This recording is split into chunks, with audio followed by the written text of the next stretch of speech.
Hello and welcome to the latest EnvCast episode. EnvCast is a Society for the Environment podcast, bringing you environmental professionals in conversation each month. Each episode is designed to provide insight into the life of registered environmental professionals, featuring experts from across a wide range of sectors and disciplines. We explore what they do, why they do it, how they got to where they are now, and their future ambitions. Each guest has verified their environmental credentials by achieving Chartered Environmentalist, Registered Environmental Practitioner, or Registered Environmental Technician registration. To learn more about the Society for the Environment or our environmental registrations, please visit socenv.org.uk. That's socenv.org.uk. Enjoy the episode.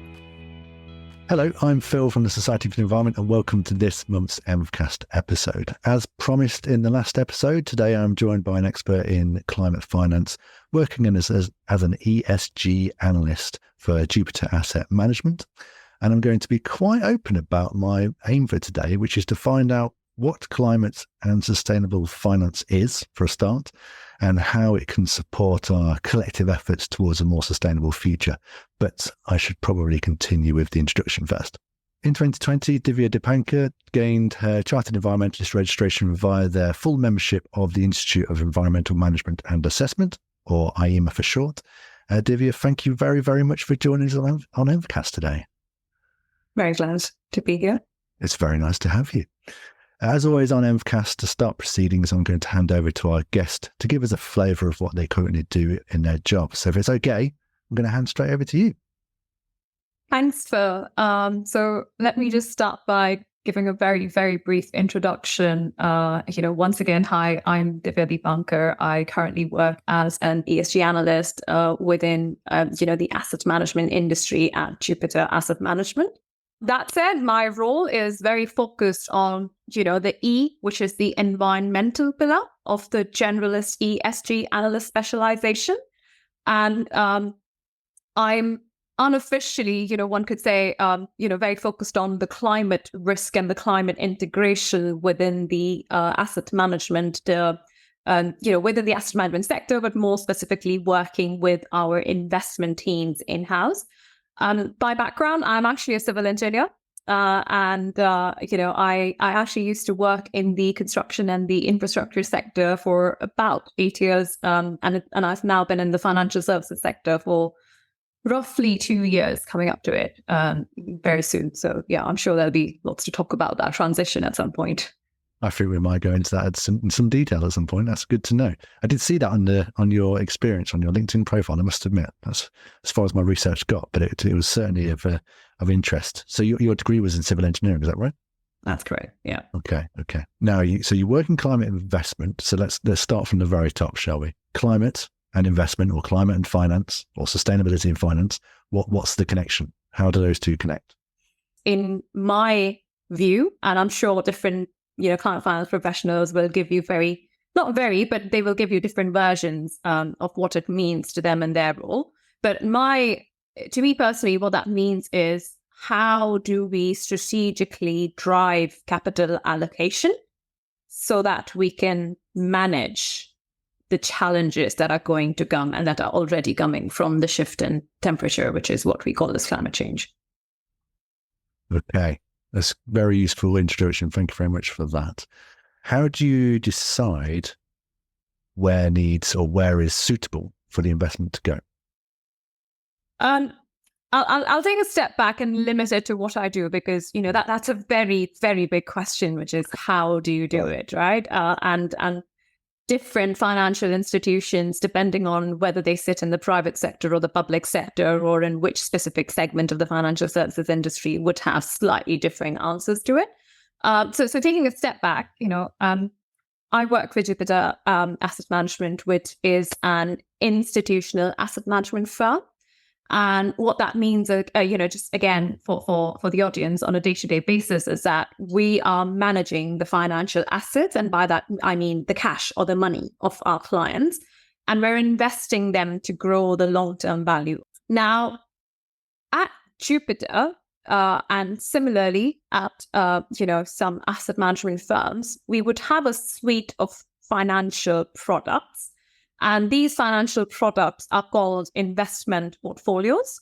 And we're an active management firm. And what that means is that there is a real human, it's not all just automated and coded. There are real specialist investment managers who are constructing these portfolios and then managing it for their respective clients.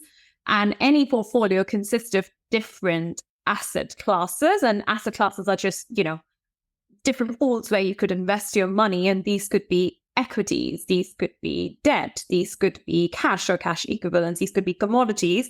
But essentially, let's stick with the term asset classes are what are constructed into a portfolio.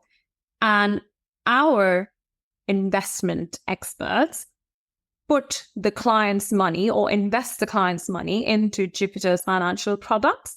Now, before, during, and even after the investment, there are many considerations in the process. It's a very big responsibility and a very serious one. But fundamentally, there are two main responsibilities that we as asset managers have towards our clients. Because it's their money. Number one is that we need to grow the longer term value of their money. And secondly, we need to manage and mitigate the risk of doing so. In both these pillars, you'll see that, when you say that you want to grow your clients' investments, we're investing money in real businesses, and we are managing the risk of investing in those very real businesses, right? And climate is a very material risk of how businesses perform or how businesses can operate today. And a lot of my role within this, within this flow comes under integrating the climate considerations. And just to quickly clarify, there's managing risk, but then we have certain very specific portfolio, financial products, which are focused on investing in companies that drive climate solutions, so technological solutions. So it's different products for different and different offerings for different purposes, but it's a combination of the risk and the solution aspect within this entire gamut. Okay, that's one aspect I didn't really think about, so that's useful to know. I was purely thinking about the investment side. Where does that money go to? But obviously, but then thinking about the risks, it's not just a financial risk, but it's it's good to know. Good to know. Interesting.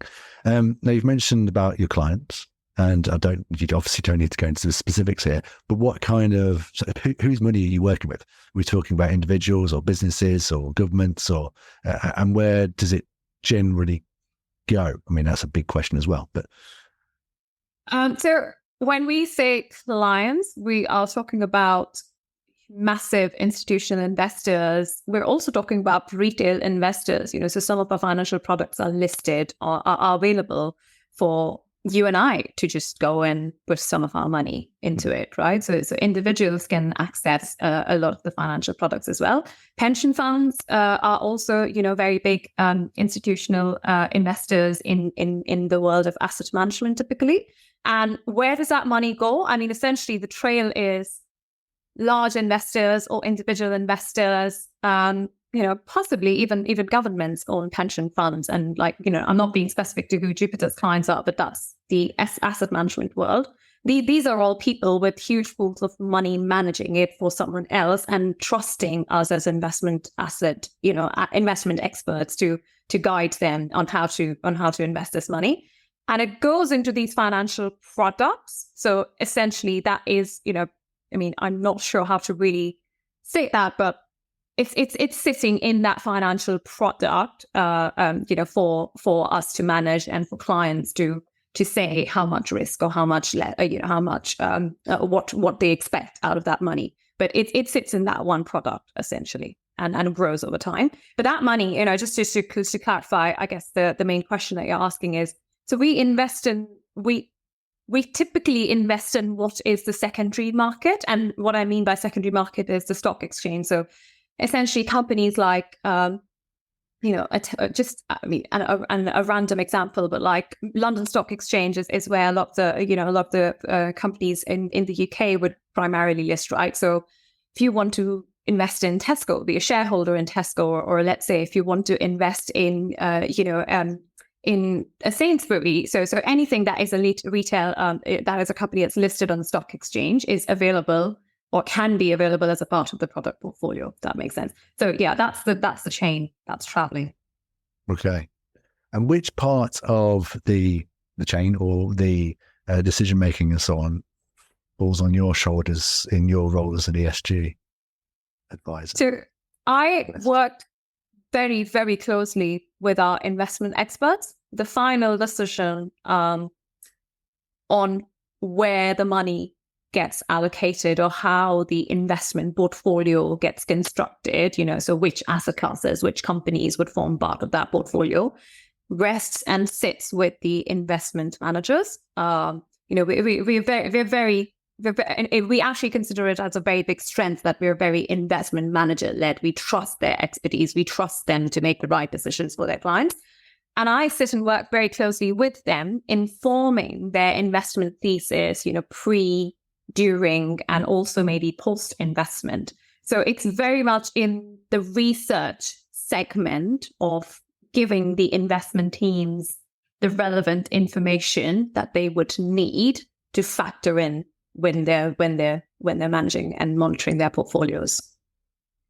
So it would be something along the lines of your research would suggest what this investment would mean for climate risk and the investment you're making into climate and environmental technology. That level of research. Yeah. It would be one of the many factors that they would take into account. But yes, that's the point at which I guess I would most closely be informing and working with the investment teams. And there's various other things that I probably do, but in the line of where the money is coming from, where the money is going, and what's happening in the process, I would sit in that transition of the money is going to go somewhere, and what do we need to go in the information chain.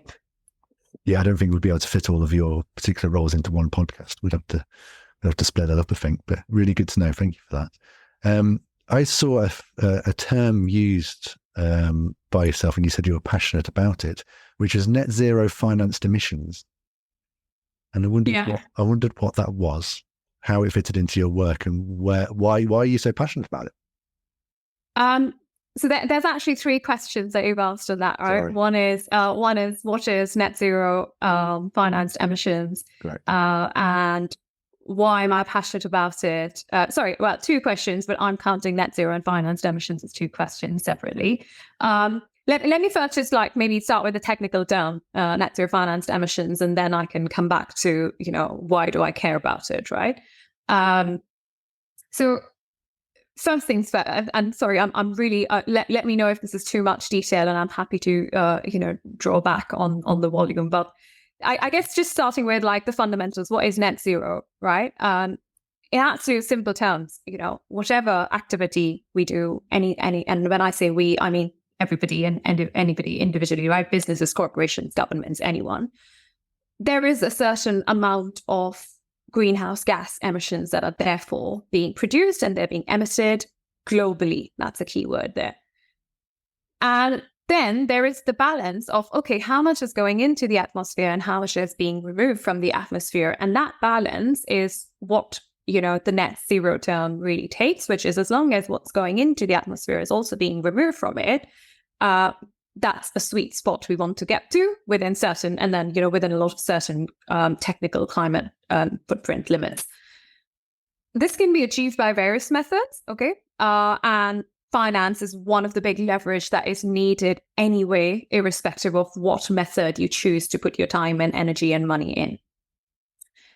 Let's come to the second term part of it, right, which is emissions. I've explained what net zero is and then financed emissions. So, I mean, very crudely and very, very technically, in the greenhouse gas protocol, there is a specific category which is called as category 15 investments, okay? And that is what we reference as financed emissions. It's the emissions coming from the finance activities. So in case of our investment portfolio, it's the emissions or our invested share of the emissions from the companies that we invest in. And so therefore combining these two terms, right, net zero financed emissions, what we're really saying is we want our investment portfolio companies to decarbonize or to reduce their carbon footprint over a period of time to get to a point where what they're putting into the atmosphere is equal to what they're taking out of the atmosphere, if that makes sense. So super technical, but now that is what I do on a regular basis, as you can imagine. When we put these terms together in very simple words, you'll suddenly realize that getting that machine working is a lot of bottom-up enthusiasm and a lot of bottom-up, time commitment and investment that's needed, which is, let's understand what the emissions of our companies even are. Let's try and understand, therefore, what does that mean for us in our invested portfolio? Let's then understand what can we actually do about it, right? What is it that we can control and what is it that we cannot control? And therefore, where do we go from there? So why am I, passionate about it? I guess I could go all the way to the start, but, I genuinely believe that climate risk is, if not the biggest, definitely one of the biggest challenges of the 21st century. And we all have a part to play in it. The reason why I chose what I do is because I think my generation and the generations after this, or our generation and the generations after this, are the ones that are already seeing the impacts of the previous generations, in emissions. And therefore, I guess that's why I wake up every day. That's probably why I love to work in the sector. And that's where the passion's coming from for me. Yeah. Is there a element of influence that comes into this? Because you are an asset management company, as I say, who you work for, and you have a portfolio, various portfolios for investments and that kind of thing. If there are changes in the way that your clients are wanting to invest, does that generally, do you feel, has an influence on things like lowering those in your portfolio investment areas where the money's going to? Is there an influence for them to lower or take steps to lower their emissions and that kind of thing? Is that how it works, or not so much? That would be one of the main things. Okay. But I mean, it's just to rephrase and ensure that I understand your question correctly, is what you're saying, does the client's objective feed into the investment decisions that we make? Is that what you're suggesting? And as the investment body, are you able to assert some influence on A, where that money goes, and B, what those companies are doing within where that money is going to? Yeah. So, I mean, short answer to both the questions would be yes. But it's not as binary as saying this is what the client tells us to do and then that's what's done. There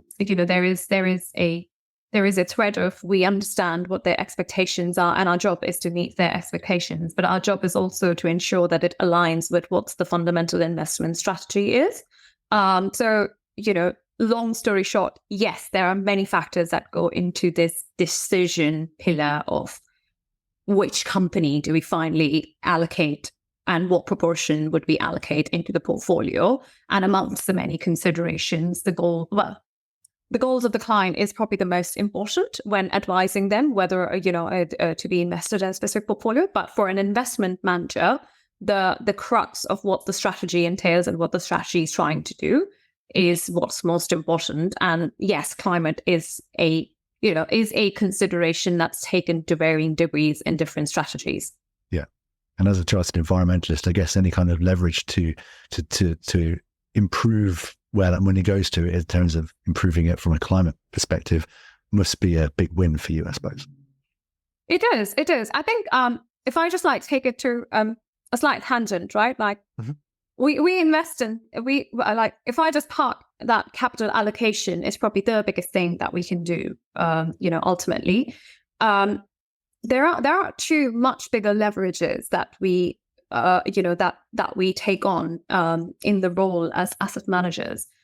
The first is, by being investors in companies, we get a seat at the table to say what we think is working well or what we think isn't working well. And that's called active stewardship, active engagement. So by engaging with these very companies, and I'm talking engagements at the very top, with the likes of their boards, with the likes of their executive committees, we say that, look, this is what we expect of you. This is what we see. This is the targets and commitments that we've set for our investment portfolios. And we want that to be, reflected in how the company is moving. I think that's a very, very powerful tool that we have, and much bigger, at a much bigger seat, where you can tell them and see the longer term, or even short and medium term transition. Now, I guess that's where I'm saying change in the companies that, from a financial sector perspective, considering we're invested in these companies, change happens when the topmost leadership is committed to change something, right? And to be able to influence that change is a very powerful tool. A second tool that we have as, active managers of investment portfolios is being able to vote at these companies' annual general meetings where we are shareholders. Now, in some cases, we might be big shareholders, in some cases we may not be big shareholders, but we take this element of active stewardship, which is engagement and voting, to express what we want out of these companies very seriously. And that's a very big part where, my role or my team's role that sits within the ESG research and integration, and the stewardship team comes in when we work with the investment teams. That's our way to voice the change we want to see beyond just pure capital allocation. This is all fascinating to know.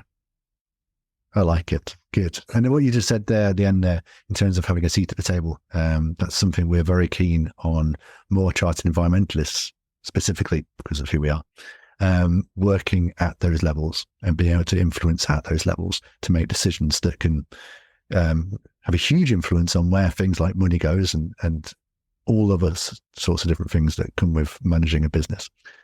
Yeah. So, and I mean, that just ties back to the previous question, right? You said, do you feel like, what makes you passionate about it, right? Yeah. It's that underlying motivation that, not only am I doing something that is research, understanding, and due diligence, but actually I can engage with these companies, and I can play a strategic part in how these companies, drive their own climate transition journey. And I think that's a very powerful motivation to, wake up with and work towards. Absolutely. Yeah. Sounds great. Now let's try and move this across into what other people can do. So We've got various people listening to the podcast. Let's start with environmental professionals. They are so broad in terms of what they do, but let's kind of think of them as generalists for now. How can they leverage their finance within their organizations, if they have influence in that way, to support net zero goals? How could they work with their finance that they have, their assets, and without it being a Jupiter pitch, but So I mean, I know that this podcast is predominantly listened to by environmental professionals, probably members or prospective members as well. But I genuinely think that there are two ways in which fundamentally any individual, irrespective of whether or not they're an environmental professional, can support climate transition and can leverage finance. The first would be in your role at your organization. If you are a medium to large cap to like a large cap company that is likely to have some very strategic, corporate strategy teams, a lot of top-down execution of, how to do resource allocation. I think you can influence what those strategic corporate investments should be in the company, right? So can you identify ways to drive resource efficiency improvements, minimize the waste that your own company or your own business is having, right? Be creative, be innovative, propose solutions to minimize energy use.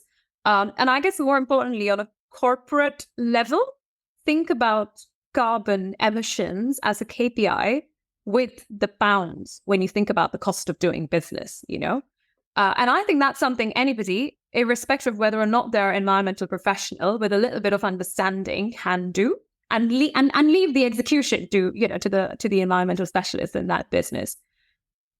On the second side is just finance. And I get it. I work in the financial services industry where we work with big institutional money. But there is a there is a direction to this institutional portfolio that we all have, which is how we choose to invest our pensions, right? And when you think about it, pensions are a very, very important chunk of an individual's wealth. This is something that you or I are in control of. Just to put some context, to the numbers, like I think also I read the UK pensions industry, for instance, is worth £1.3 trillion. That's your money. That's my money. That's everybody's money, right? So there is the power in taking decision and decisive action on how you choose to allocate your personal pension. And some of this money, if not all, and let me be very clear, I'm not really, making any financial advice over here, but, you can choose to allocate a proportion of this money the same way as, I would be advising in-house in my role to solve the climate change problem, or choose to invest, choose to put the money in those places either to solve or not put in those places where you think, these are climate damages. They're the ones that are destroying the future of my pension. So I think these are two leverages that everyone has in their respective roles and lives as a professional. Yeah, whether you work for a big company or whether you're self-employed or whether you're just thinking about personal finance, there are choices that can be made. Yeah. Good to know. Good to know. Right. So let's talk about your career and your current job a bit more. What skills and qualifications or experience did you need for the job that you have now? You said you started in civil engineering, but you've changed slightly with your career path. So I can give you my journey, but let me also caveat to the very start that doesn't have to be the journey someone takes to be an environmental professional or, to enter. Assuming there are two parts, which is, do you want to be in the financial services sector or the infrastructure sector where I was previously?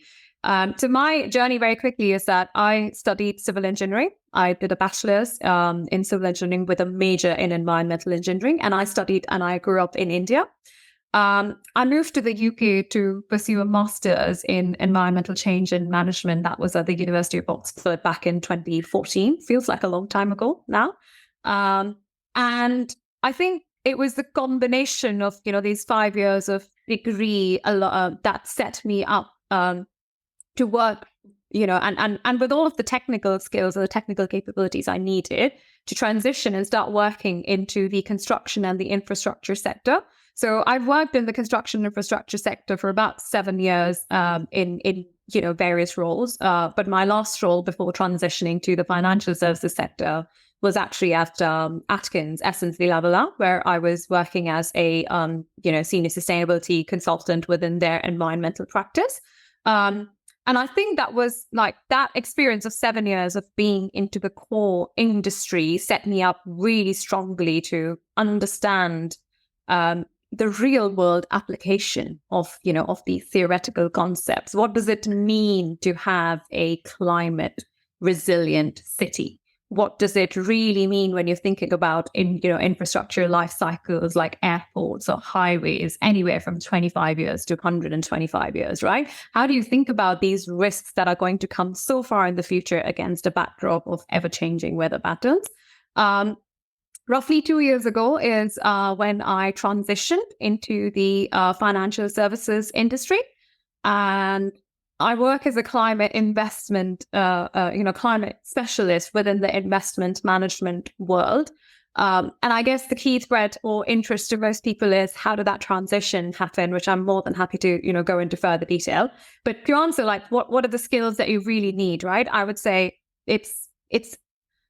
I wouldn't say having a STEM degree is crucial. A lot of people working in the financial services sector are probably not people from STEM backgrounds. However, in the engineering and infrastructure sector, a lot of people were from a STEM background, but you can still be from pure sciences or an ecology, or depending on what you are interested in doing. But I guess having a fundamental educational basic that gears you and equips you with the right set of technical skills is absolutely crucial. But another thing is, during the journey, I think three components, and we call them soft skills, but they're absolutely crucial, is number one, I think it's just having that hunger for learning. To be an environmental professional, so much changes. It's so dynamic that you've got to be on top of the changing regulations, on top of the changing policy, on top of understanding what the challenges are, what new information is out there. So that hunger for learning, and to me, it comes in different ways, right? You can either sign up and work towards being a chartered environmentalist, or you can sign up for other courses. But let's say I took the chartered environmentalist route at that point in 2020. But then so on and so forth. I did another certification in climate risk, which was called as the Sustainability and Climate Risk Certification, to improve my financial understanding as well. And I guess it's having that hunger for learning combined with just finding innovative opportunities where you can work. These would be my, three key advices to anyone looking for a career in environmentalism. No, good to know. So, am I right in saying that you achieved your chartered environmentalist registration when you were working for Atkins? That's correct. Yeah. Okay. Now we know that that chartered environmentalist registration is seen very highly within the consultancy world, and then you transition to the finance world. How well is it perceived or known in the finance world? And I'd be surprised if it's particularly well known. So you're absolutely right. While in the infrastructure, construction and consulting, design engineering world, chartership is quite well known, and it's almost, you don't even need to say anything when you're a chartered environmentalist, right? You get that natural external recognition that I am a leader in what I'm doing, and I'm geared to move further up and lead projects. It's not a very well recognized, designation in the world of, finance. Having said that, there are very few environmental professionals in the world of finance, unlike the engineering infrastructure sector to begin with. So it's probably changing with time. So chartership is very well recognized because the financial world, it's quite common for a lot of professionals to have their CFA, which is a chartered financial analyst designation. But when I was transitioning, while nobody within my immediate team knew what a chartered environmentalist is, but everybody knew what a chartership is, right? And a recognized UK chartership is still looked at highly in terms of your technical capability. So I think it's still valuable. Yeah, it's good to know. And do you feel like, so you're one of not many that has it in the financial world? We do know others around, but they're few and far between at the moment. Do you feel like that allows you to stand out a little bit more? I don't know. I don't know. I think maybe it helps at the start, or maybe it helps when somebody's looking up my profile and seeing what my career journey is. But it certainly doesn't. It certainly doesn't matter on a day-to-day basis in the financial world, if that makes sense. Yeah, that's fine. Having said that, I think on the environmental forums, or a lot of work that we do is, while there's a financial industry, there is also a huge aspect of bringing our stakeholders together, right? So, we would turn up and actively be the financial lens to environmental policy, or, to similar networking events. I think at that point, it's when you lend the different experts from different fields. The designation of a chartered professional does stand out. It's good to know. That cross-disciplinary working is something we strive for at Society for the Environment, so it sounds good that it works in that way. Now, this might be a simple question, but it might be a complex answer. But what are the main challenges that you find in your job? I think there are three main challenges, and I will be very specific to only answer what they mean in my job, not more broadly. I think the first and the foremost is just access and availability of consistent, reliable data that can be used in guiding. Well, I don't want to use the word guiding, but in being able to do the investment research thesis. It's not consistent. The world of climate analysis is still very it's very inconsistent depending on which region you're looking at, or which country, or which demography you are invested in, or which sector you are working towards. So I think that's a very major challenge. The second key challenge because of and I think some of it seeps off the fact that there's a lack of reliable, consistent data, and it is improving, but we're not anywhere near having the solutions we need.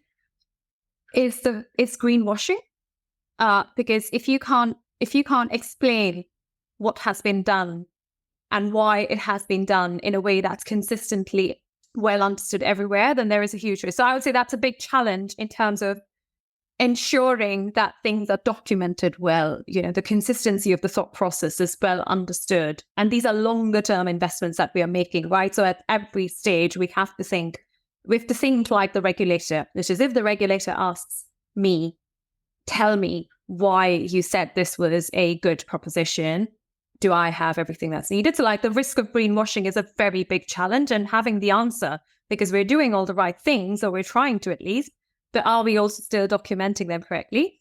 Now, and the third thing I would say is just the concept of thinking about climate, while it has been happening inherently in business evaluations for the investment management, it hasn't been happening.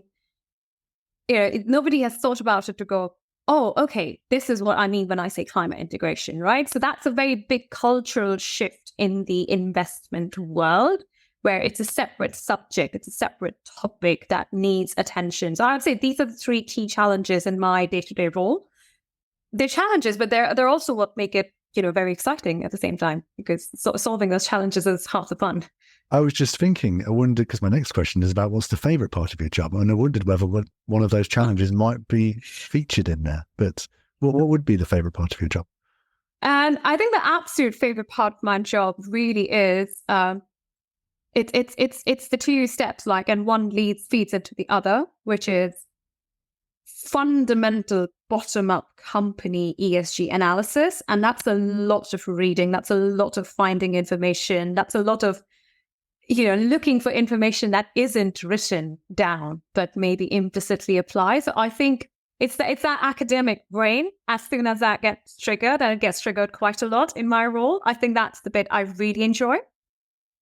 The second part that's absolutely fun for me personally is then going and using that research to work with the investment teams and engage, have a focused and targeted engagement with our investee companies to say, by the way, can you elaborate on, let's say a specific point, or we would like to see some of these changes on the topic of climate.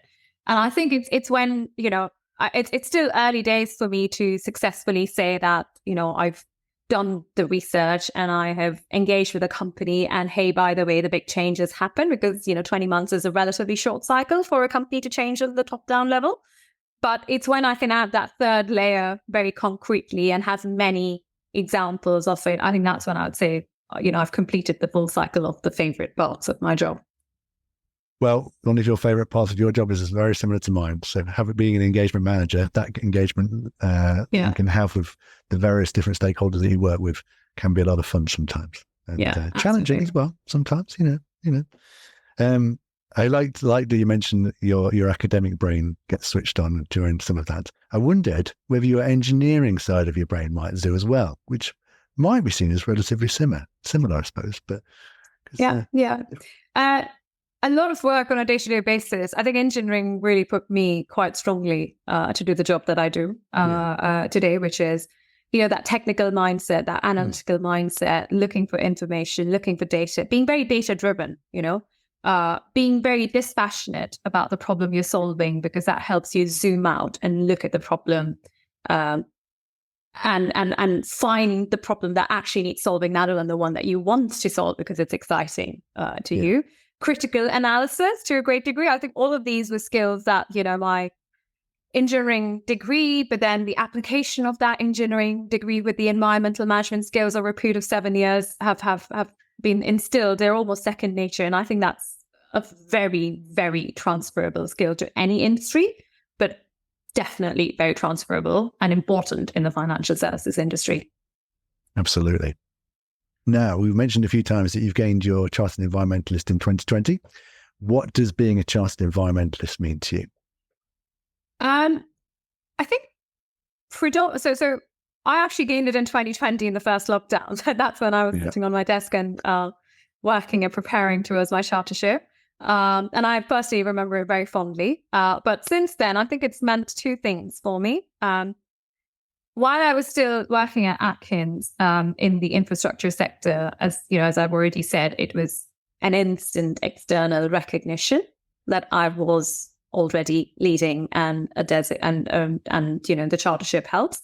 But I think since then, the more important outcome for me has been that I've been able to find and connect with like-minded, but also a very diverse set of environmental professionals. When we say environmental professional, it really doesn't mean one thing, right? It means many things in many sectors. You could be working in the corporate segment as a corporate sustainability manager.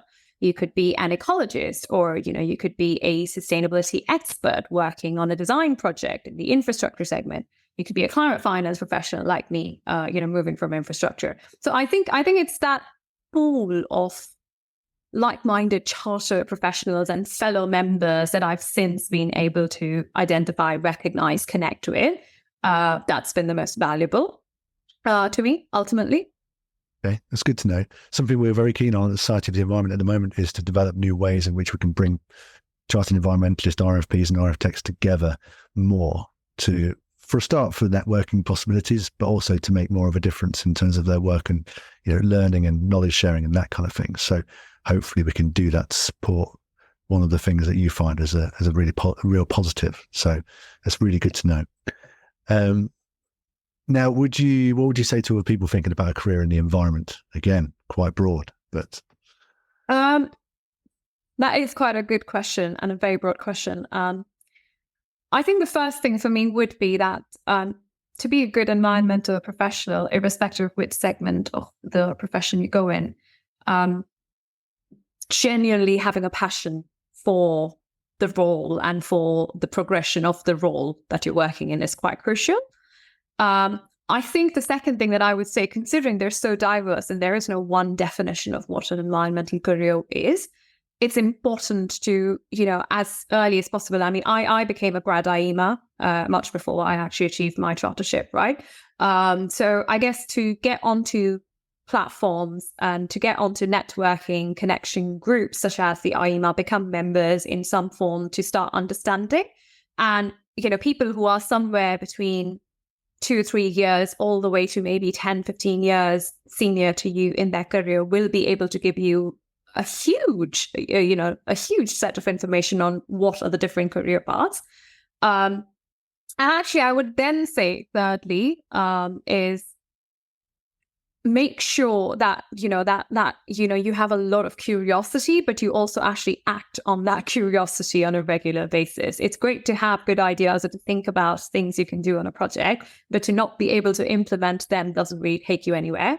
And again, you'll probably see me touching a lot more on the softer skills and rather than the hard, degree level skills, because I genuinely think that, different degrees could still get you to being an environmental professional very successfully. And there is no one way of getting there. You could take the apprentice route, you could take the bachelor's only route, you could be a STEM, student, or you could be a pure sciences student. You could also be coming from an economics background, and combine that with a major in environmental sciences to be a climate-focused economist. So there are various routes ultimately, but finding the people that feel like this is what I could want to do is the most important thing that I would advise. And there's plenty of roles out there. I like the mention of the soft skills, because you mentioned one of your favorite parts of your job is the engagement side. Obviously, you need that underpinning technical knowledge to be able to get to that stage. But from that stage beyond, it's engagement, it's influence, it's leadership, and so on, which is not the fundamental parts of being technically knowledgeable in the environment world that you're in. It's beyond that. It's going a bit further, which is reflected in Chartered Environmentalist registration. Yeah. Now, let's look to the future. What's next for you? When you say let's look to the future, how far in the future are we looking? Oh, how far would you like to look? Let's say 2024, but then also 2040.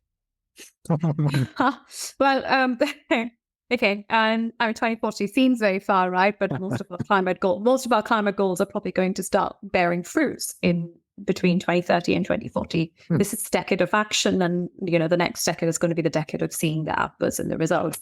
I think let me start with like immediate future, right? What does it look like in terms of projects, in terms of aspirations? My ambition currently really is we're in year 3 of what is probably a 30-year journey of solving climate problems, which means that the goal that I'm working towards in my current role is, how do I scale valuable climate risk integration into the investment dynamic, into the investment world? And what I mean is, how do I identify the set of targeted, focused subjects that are going to take a company from point A in their climate transition journey to point B? This means various things. And, for the immediate, let's say between 0 to 12 months right now, for me, that means working towards implementing what is Jupiter's own climate strategy. We've got our 2025 and 2030 commitments on climate that we've made public, actually. Then improving disclosures for our clients, but also for other businesses or for other asset managers or for the industry in general, right? So, knowing and explaining that, by the way, here's some of the industry recognized frameworks, such as the TCFD that, we are signatories of, and here's the disclosures. So I think a lot of my 12-month work is going to be around improving the data disclosures, improving the holistic investment decisions that get made because of consistent data, and continually identify the targeted and focused investment engagements that I want to have with the topmost levels to drive changes. Medium term, I would say, I'm probably like 2040 feels too far from a career perspective. If somebody asked me 10 years ago what I'd be doing today, I probably would not have said that I would be in asset management as a climate finance expert. But I think I definitely see myself as a leading industry recognized, climate investment expert, but also a generalist ESG expert, because climate doesn't sit in isolation. It's one of the plugs into the bigger, investment thesis. So I think I see myself growing as a leader within the next 3 to 5 years, but solving these problems and seeing the companies make a real difference. Well, with your passion and knowledge, I can certainly see that happening. And please do stay in touch with the Society for the Environment, because we'd love to hear about that journey as it unfolds. Now, in terms of, we have a last question. We always have our one question that we ask right at the end. If you were able to influence world leaders for a day, what would you focus on? What would you do? Ouch. That is a very that's a very dreamy question. It is. While my answer probably doesn't have to be environment focused, I think climate is the bit that I'm genuinely most passionate about, and I think we need world leaders to come together to solve. So, I'd probably make the biggest world leaders by proportion of their economy size sit in one room and sign a document that says, here's how much money I'm committing to the climate goals that, my country has already committed to. Because we see a lot of goals, but we don't necessarily see the investment that comes with it. So I'd make them sign that if I could. Okay. Specific to do with climate and net zero. Yeah. And investment. Investment. Oh, how very on brand. Very good. Excellent. Well, thank you very much for joining us today, Divya. Really nice to speak to you. It's opened my mind to the world of sustainable finance and investments and so on. So thank you very much. If you want to follow in Divya's footsteps by becoming a chartered environmentalist and showcasing your environmental knowledge, then please check out the IEMA website, which is IEMA.net. That's IEMA.net. And we'll put the link directly to the Chartered Environmentalist page in the podcast description. So just get that click. IEMA is just one of the ways you could become a Chartered Environmentalist. It's just the way that the route that Divya went down. So you'll be following her footsteps in that way. Next month is December, so we're going to be taking a break from EnvCast. And some would say that's well earned, some might not, but if you're still listening, that's the main thing. To not miss out on the first episode in 2024, please subscribe to our podcast in the usual way. And we shall see you then.